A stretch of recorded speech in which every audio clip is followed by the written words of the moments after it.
మిత్రులందరికీ నమస్కారం.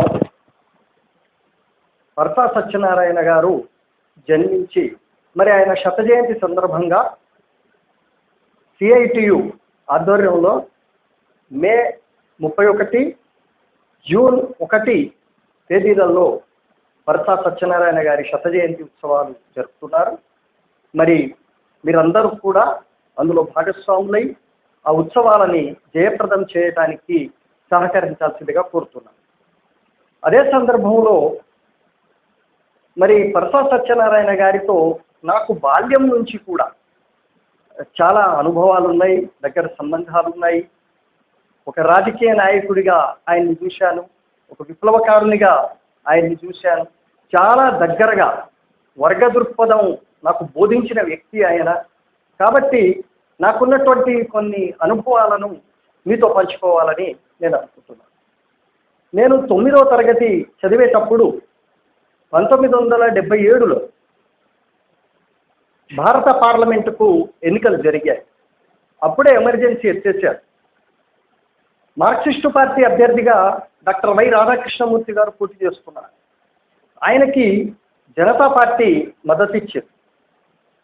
నేను జనతా పార్టీ తరఫున సిపిఎం అభ్యర్థి డాక్టర్ వైఆర్కే గారి ప్రచారంలో పాల్గొంటున్నాను. ఒకరోజు సాయంత్రం ఒక ఆయన అన్నాడు నాతోని, సత్యం గారు వచ్చారు అని. ఈ సత్యం గారు ఎవరో నాకు తెలియదు. ఇంకొంతమంది పరస గారు వచ్చారు అని చెప్పారు. ఆ పరస గారు ఎవరో కూడా నాకు తెలియదు. కానీ ఎన్నికల పనిలో నిమగ్నమైన మేమందరం ఆ రోజు సాయంత్రం సుమారు 5:30 గంటలకి ఎన్నికల కార్యాలయం రామవరం వెళ్తే అక్కడ పరసా సత్యనారాయణ గారిని చూశాను మొట్టమొదటిసారి. ఒక తెల్లటి రాల్చి, తెల్లటి పైజామా, తెల్లటి జుట్టు, ఏమీ హంగు ఆర్భాటము లేని అత్యంత సాదా సీదా నాయకుడు ఆయన.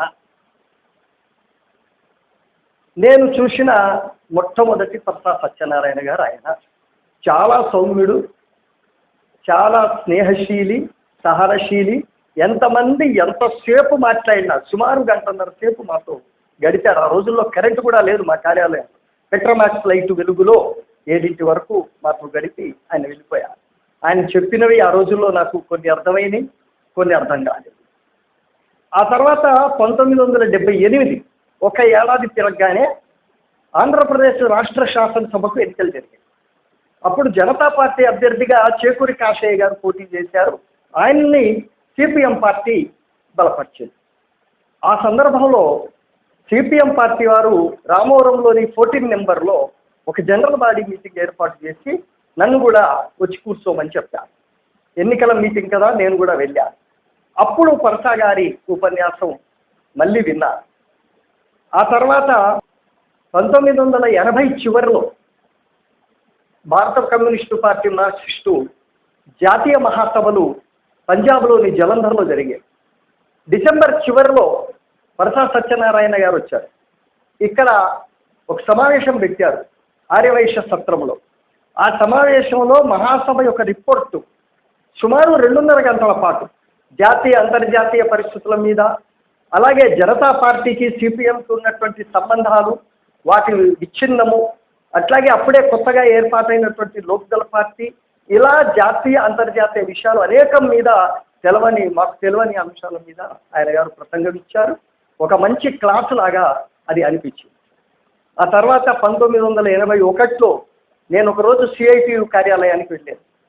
ఆనాడు సిఐటియు కార్యాలయం అంటే ఒక పెంకుటిల్లు, 2 గదుల పెంకుటిల్లు. లోన ఎంటర్ అవ్వగానే కాస్త హాలు లాంటి ఒక పెద్ద రూము, పక్కన ఒక చిన్న గది. ఈ రెండింటికి మధ్య తలుపు కూడా ఉండేది కాదు. ఈ ఎంటర్ అయిన మొదటి గదిలోనే పరసా సత్యనారాయణ గారు ఒక టేబుల్ దగ్గర కూర్చొని ఏదో రాసుకుంటూ ఉన్నారు. తెల్ల బనీను, జాలీలది, ఆ రోజుల్లో వచ్చేది, ఈ రోజుల్లో రావట్లేదు, జాలీ బనీను పైజామా కూర్చొని రాస్తున్నారు. నేను వెళ్ళి నమస్కారం అండి అన్నారు. నమస్కారం. ఆయన గుర్తు పట్టినట్టు ఉంది, పట్టనట్టు ఉంది, గుర్తుకు రావట్లేదు ఆయనకి. ఎవరు బాబు నువ్వు అని అడిగారు. నా పేరు చెప్పాను, నా వివరం చెప్పాను. ఏం చదువుతున్నావు అంటే బీకామ్ 1వ సంవత్సరం చదువుతున్నానని చెప్పాను. ఓహో, so you are a product of SFI అని అన్నారు ఆయన. కాదండి, I'm a product of RSS. CPM పార్టీకి నన్ను ఆర్ఎస్ఎస్ అందించింది, సిపిఎంలో ఉన్నా కాబట్టి నేను ఇప్పుడు ఎస్ఎఫ్ఐలో పనిచేస్తున్నానని చెప్పా. ఆయన నవ్వి ఊరుకున్నారు. ఇక ఆ తర్వాత నుంచి ఎప్పుడు ఏ పని మీద హైదరాబాద్ వెళ్ళినా సిఐటియు రాష్ట్ర అధ్యక్షుడిగా ఉన్నటువంటి పరసా సత్యనారాయణ గారిని కలవకుండా నేను రిటర్న్ వచ్చేవాడిని కాదు. మహబూబ్ మ్యాన్షన్ అనే ఒక పెద్ద పాత ఇండస్ట్రీ తొలగించి ఖాళీ షెడ్డు ఉంటే, రేకుల షెడ్డు, ఆ రేకుల షెడ్డులో సిఐటియు రాష్ట్ర కార్యాలయం నడిచేది ఆర్టీసీ క్రాస్ రోడ్లో. ప్రస్తుతం ఆ షెడ్డు స్థానంలోనే ఎంబీ భవన్ నిర్మించబడి ఉన్నది. అందులో పరసా సత్యనారాయణ గారు, నండూరి ప్రసాదరావు గారు రాష్ట్ర అధ్యక్ష కార్యదర్శులుగా సిఐటియు కార్యక్రమాన్ని నిర్వహించేవారు. పరసా గారిని కలవటం మూలాన నాకు నండూరి ప్రసాదరావు గారు పరిచయం అయ్యారు. పార్టీ హైదరాబాద్ పట్టణ సిటీ సెక్రటరీ రఘుపాల్ గారు పరిచయం అయ్యారు. అట్లాగే ఆనాడు మున్సిపల్ వర్కర్స్ యూనియన్ నాయకురాలు శివమ్మ గారు నాకు పరిచయం అయ్యారు. ఎంత ఎండల్లోనైనా సరే ఖచ్చితంగా పరసా గారు, నండూరి గారు ఆ రేకుల షెడ్డులోకి వచ్చి పొద్దటి పూటంతా గడపాల్సిందే, భోజనాల వేళ దాకా. కార్మిక లోకం కూడా అక్కడి నుంచే ప్రచురితం అయ్యేది. నేను ఎప్పుడు కలిసినా కార్మిక లోకం చదివావా అని అడిగాను. నేను 1985లో స్టేట్ బ్యాంక్ ఆఫ్ హైదరాబాదులో ఉద్యోగం చేస్తూ చేరిన తర్వాత రాష్ట్రంలోని బ్యాంక్స్ ఫ్రాక్షన్ కమిటీలో మెంబర్గా ఉండేవాడిని. మా కమిటీకి గైడ్గా నండూరి ప్రసాదరావు గారు ఉండేవారు. సిఐటియు అధ్యక్షుడిగా, మార్క్సిస్ట్ పార్టీ రాష్ట్ర కార్యదర్శి వర్గ సభ్యుడిగా పరసా సత్యనారాయణ గారు కూడా ఆయనతో పాటు ఉండి మాకు గైడెన్స్ ఇచ్చేవారు. అట్లా మా సంబంధం, అనుబంధం మరింత పెరుగుతూ పోయింది. ఆయన ఎప్పుడు కలిసినా అడిగే వాటిల్లో కార్మిక లోకం ఒకటే కాదు, ప్రజాశక్తి చదివావా అని అడిగేవారు. మీ ఊరికి కార్మిక లోకం ఎన్ని వస్తున్నాయి అని అడిగేవారు. జాతీయ అంతర్జాతీయ విషయాల మీద చర్చ చేసేవారు. ఏమి మాట్లాడినా ప్రతి మాటలోనూ వర్గ దృక్పథం, ప్రతి మాటలోనూ విప్లవం పట్ల ఆరాటం, ప్రతి మాటలోనూ కార్మిక రాజ్యం పట్ల ఆయన కాంక్ష వెల్లవడవుతూనే ఉండేది. ఆ తర్వాత నేను సిఐటియు రాష్ట్ర కమిటీ సభ్యుడిగా ఎన్నికయ్యాను. ఆ రాష్ట్ర కమిటీకి పరసా సత్యనారాయణ గారు అధ్యక్షుడిగా ఉండేవారు. పరసా సత్యనారాయణ గారి అధ్యక్షతన చాలా బిజినెస్ లైక్గా సమావేశాలు జరిగేవి. ఆ సమావేశాల్లో విశాఖపట్నం నుంచి కూడా కామ్రేడ్స్ వచ్చేవారు. వారికి 5ంటికే గోదావరి ఎక్స్ప్రెస్, 5ంటికి సమావేశం వదిలేస్తే 6ంటికి గోదావరి ఎక్స్ప్రెస్ సికింద్రాబాద్లో అందేది. సో ఉదయం 10ంటికి ప్రారంభమైన సమావేశం ఒకరోజు కానీ 2 రోజులు కానీ సాయంత్రం 5 గంటల లోపుగా ఖచ్చితంగా ముగించేటట్లుగా ఆయన చూసుకునేవారు. ముగించటము అంటే ముగించటం కాదు, అందరికీ అవకాశం ఇచ్చి ఒక చక్కటి చర్చ జరిగిన తర్వాతనే దాని ముగింపుకు ఆయన చెప్పేవారు. మరి బిజినెస్ లైక్గా సమావేశం నడపటం అనేది పరసా గారి నుంచి చూడటం ద్వారానే నేర్చుకోగలం. ఆ తర్వాత నేను సింగరేణి కాలరీస్ ఎంప్లాయీస్ యూనియన్ బాధ్యతల్లోకి వచ్చాను. ఆ బాధ్యతల్లో ఉన్నప్పుడు 1996లో వేతన కమిటీని నియమించాలని, 6వ వేతన ఒప్పందం చేసుకోవాలని ఒక సమ్మె జరిగింది సింగరేణి కాలరీస్లో. ఆ సమ్మె జరుగుతున్నప్పుడు మా కమిటీ, యూనియన్ కమిటీ మొత్తం కూడా ఒక ఏకపక్ష ధోరణితోనూ కార్మిక వర్గ దృక్పథం లేకుండాను వ్యవహరించింది. అట్లాంటి సందర్భంలో పరసా గారు, నండూరి ప్రసాదరావు గారు, బివి రాఘవులు గారు, ఈ ముగ్గురు నన్ను, వరాల మల్లయ్య గారిని హైదరాబాద్ పిలిపించారు. మా ఎంబటి మేము పప్పుల వెంకటేశ్వర్లు గారిని కూడా మా సహకారంగా ఉంటారని చెప్పి తీసుకెళ్ళాం. సరే, పరసా గారు అంతర్గతంగా సమావేశంలో లేకపోయినప్పటికీ మాకు బయట నుండి సలహాలు అందించారు. మరి 2 రోజుల పాటు మా చర్చ సాగింది. అందులో పరసా సత్యనారాయణ గారిది కీలకమైనటువంటి పాత్ర. సింగరేణి కాలరీస్ ఎంప్లాయీస్ యూనియన్ వ్యవస్థాపక అధ్యక్షుడిగానే కాకుండా తన బాల్యం నుంచి, తాను మైనర్గా ఉన్న కాలం నుంచి బొగ్గు గనుల్లో పనిచేస్తూ, బొగ్గు గనుల కార్మికోద్యమంలో మమేకమవుతూ, జైళ్ల పాలవుతూ, నిర్బంధంలోకి వెళ్తూ, అజ్ఞాతవాసం గడుపుతూ అనేక అనుభవాలని ఆయన కలిగి ఉన్నటువంటి వ్యక్తి. కాబట్టి ఆ అనుభవాలతోని నాకు వరాల మల్లయ్య గారికి గైడెన్స్ ఇవ్వటం కోసం ఆయన చాలా కృషి చేశారు. మేము కొంతవరకు మా పొరపాటును రియలైజ్ అయినప్పటికీ ఇంకా మా దృక్పథము, మా పాత ఆలోచనలు మమ్మల్ని విడనాడలేదు. అయినప్పటికీ సింగరేణి కాలరీస్ ఎంప్లాయీస్ యూనియన్గా కాకుండా భారత కమ్యూనిస్టు పార్టీ మార్క్సిస్టు ఖమ్మం జిల్లా కమిటీ పేరుతో రామవరం సెంటర్లో ఒక బహిరంగ సభ పెట్టి ఆ బహిరంగ సభకి నేను అధ్యక్షత వహించి నా అధ్యక్షతన జరిగిన ఆ సభలో ఆనాటి ఖమ్మం జిల్లా పార్టీ కార్యదర్శి కామ్రేడ్ తమ్మినేని వీరభద్రం గారు వచ్చి పార్టీ తరఫున కార్మికులు చేస్తున్నటువంటి సమ్మెకు మద్దతు ప్రకటించారు.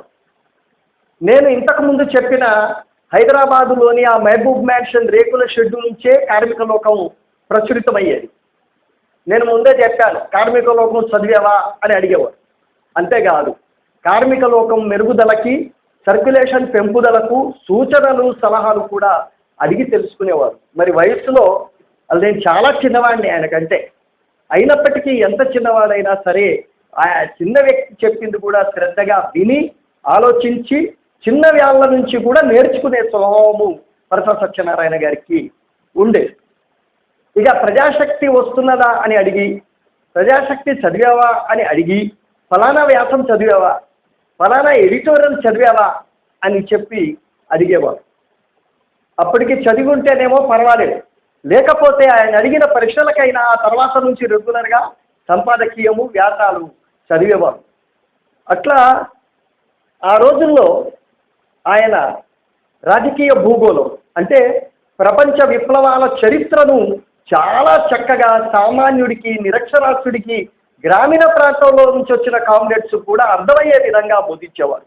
రష్యా ఎలా విముక్తి అయింది, చైనా ఎలా విముక్తి అయింది, తూర్పు రాజ్యాలు ఎలా విముక్తి అయ్యాయి, వియత్నాంలో విప్లవం ఎలా జయప్రదమైంది, క్యూబా విప్లవం ఎలా సాధ్యమైంది, ఇలా మొత్తం ప్రపంచంలో 3వ వంతు దేశాలు ఎలా కమ్యూనిస్టు పరిపాలనలోకి వచ్చాయో ఒక స్ఫూర్తిదాయకంగా ఇక రానున్న విప్లవం భారతదేశంలోనే అనే నమ్మకం కలిగించే విధంగా ఆయన బోధించేవారు. ఆయనకి ఇంకో అలవాటు ఉండేది. ఆయన కామ్రేడ్స్ అందరికీ పోస్ట్ కార్డులు రాస్తూ దాని ద్వారా ఆయన లైవ్లో వాళ్ళతో సంబంధాల్లో, రిలేషన్షిప్లో ఉండేవారు. ఆ రోజుల్లో సెల్ ఫోన్ లేవు, కనీసం ల్యాండ్ ఫోన్లు కూడా ఉన్న కామ్రేడ్స్ చాలా చాలా తక్కువ. కొంతమంది మధ్యతరగతి కామ్రేడ్స్కి తప్ప ఎవరికి ల్యాండ్ ఫోన్లు కూడా ఉండేవి కావు. ఆయన 5 పైసలు, 10 పైసలు, 15 పైసల వరకు పోస్ట్ కార్డు రేటు పెరిగేంత వరకు ఆయన పోస్ట్ కార్డులు కొని రాసేవాడు. ఫౌంటైన్ పెన్తో రాసేవాడు, చక్కటి గుండ్రటి అక్షరాలతో రాసేవాడు. ఆ పోస్ట్ కార్డులో కూడా వర్గ చైతన్యం తొనికిసలాడేది. ఆ పోస్ట్ కార్డులో కూడా రాజకీయ అంశాలు ఉండేవి. మొదటగా కుశల సమాచారం మొదటి వాక్యం, తర్వాత మిగతా అంతా రాజకీయమే. ఆ రకంగా కామ్రేడ్స్ని ఎప్పటికప్పటికి పొలిటికల్గా అప్డేట్గా ఉంచటం కోసం ఆయన కృషి చేసేవారు. ఆయన దగ్గర ఇంకొక విషయం నేర్చుకున్నాం. ఏమిటది? ఎవరైనా కామ్రేడ్ గురించి ఆయన పక్షంలో మనం విమర్శ చేస్తే పరస సత్యనారాయణ గారు సహించేవాడు కాదు. ఆయన ఏం చెప్పేవారంటే, ఆ కామ్రేడ్ ఎదురుగా ఆ కమిటీలో పెట్టి మాట్లాడండి, మీ విమర్శ ఆ కామ్రేడ్ ఎదురుగా చేయాలి, ఆ కమిటీలో చేయాలి. ఇవి 2 కండిషన్. మరి బయట కూడా ఎక్కడ ఈ విషయాలు మాట్లాడకూడదు అనేది పరస సత్యనారాయణ గారి ద్వారా నేను నేర్చుకున్న క్రమశిక్షణకు సంబంధించిన ఇంకొక అంశం. ఇలా ఆయనతో నేను పంచుకున్న అనుభవాలు ఎన్నైనా చెప్పొచ్చు, ఎంత చెప్పినా తరగదు. ఈ చిన్న వీడియోలో అవన్నీ చెప్పలేను. కానీ ఆయన విషయంలో నేను ముద్దాయి. ఒక బాధ ఎప్పటికీ నేను చనిపోయే వరకు కూడా నన్ను బాధిస్తూనే ఉంటుంది. ఏంటిది అది అంటే, ఆయన చనిపోయే సుమారు 5-6 ఏళ్ల క్రితం, ఇంకా హైదరాబాద్ నుంచి ఏలూరుకి రాకముందు నాతో ఒక మాట చెప్పాడు. మక్కల్, ఎవరైనా ఒక మనిషిని నా దగ్గర ఉంచు, ఆయనకు అవసరమైన వేతనము, ఆహారము నువ్వు చూసుకో. ఆ మనిషి నా ఇంట్లో 3 నెలలు ఉండాలి. 3 నెలల్లో నాకెప్పుడు ఏం గుర్తుకొస్తే అది నేను చెబుతుంటాను, అది ఆయన రాస్తూ ఉండాలి.